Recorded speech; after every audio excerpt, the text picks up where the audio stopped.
Imagine two people. Person A retires at 50 years old with just $500,000 saved. Person B grinds it out until 65 and walks away with $2 million. Now here's the question. Who actually ends up richer? Your gut says person B, right? But what if I told you the math doesn't always work out that way? Stay with me, because by the end of this video, you're going to see something that almost every retirement calculator completely ignores.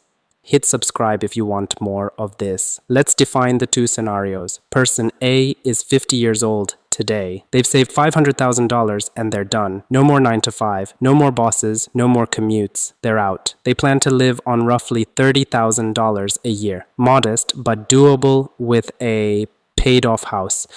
Person B is also 50 today, but they plan to keep working for 15 more years. By 65, they've saved $2 million. They plan to live on $60,000 a year. More money, more spending, more comfort.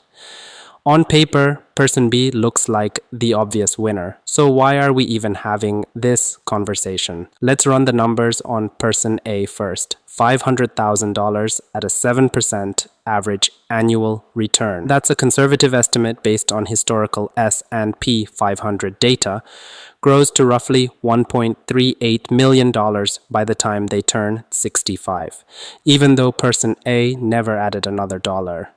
Meanwhile, they've been withdrawing $30,000 a year, which under the famous 4% rule actually works out perfectly. 4% of $500,000 is exactly $20,000. So they'd need to be a little lean in the early years. But here's what people forget. As those investments keep growing, their withdrawal rate as a percentage of their portfolio actually gets lower over time. By year 10, if markets perform near historical average, they're withdrawing maybe 2.5% of their portfolio. That's not retirement stress, that's retirement freedom. Now let's look at person B. $2 million at 65. They plan to withdraw $60,000 a year. That's a 3% withdrawal rate, well within the safe withdrawal zone. Their money should last over 30 years at that rate, even without growth.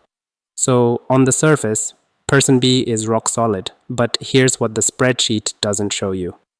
Person B worked an extra 15 years. That's 15 years of stress, of trading time for money, of missed vacations, of saying someday.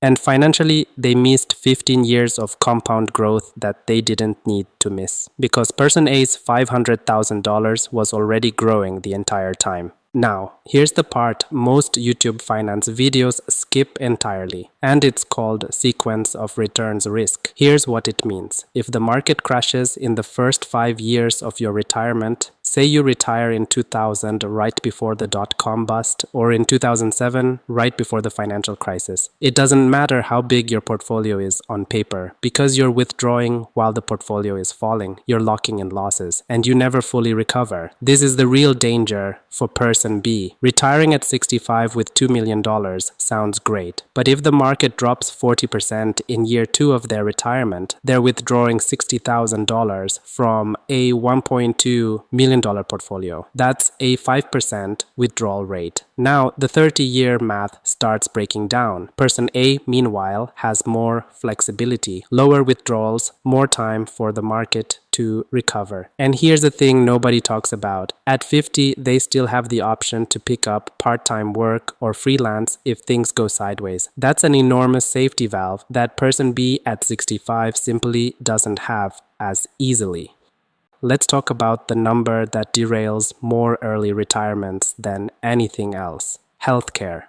In the US, if you retire before 65, you're not eligible for Medicare, which means you need private insurance. The average cost for a 55-year-old couple on the ACA marketplace, roughly $1,200 to $1,800 per month. That's $14,000 to $21,000 a year. Just for insurance, not for actual healthcare. For the insurance, for person A retiring at 50, they're looking at 15 years of private insurance before Medicare kicks in. That's potentially $200,000 to $300,000 in healthcare premiums alone.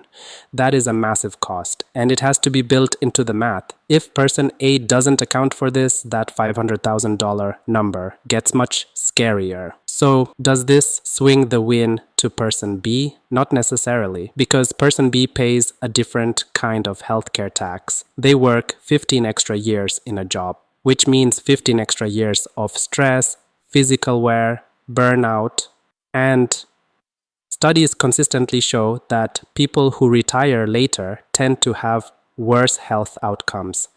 Money doesn't fully compensate for that. One more variable that changes everything: Social Security.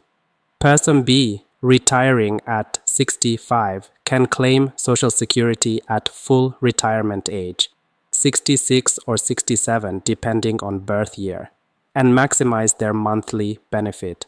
Person A, if they stop working at 50, has 15 fewer years of earnings on their Social Security record. That could reduce their benefit by 20 to 30% compared to person B. However, and this is key, person A can choose to delay claiming Social Security until 70. Even without those working years, delaying from 62 to 70 increases benefits by up to 77%. So person A can partially close that gap by simply waiting to claim. The bottom line, Social Security favors person B, but the gap is narrower than most people think if person A plays the timing game correctly. So, who wins? Here's the honest answer. It depends on three things. Number one, your spending. If person A lives on $30,000 and person B lives on $60,000, person A has an easier path simply because lifestyle inflation is the biggest retirement killer there is.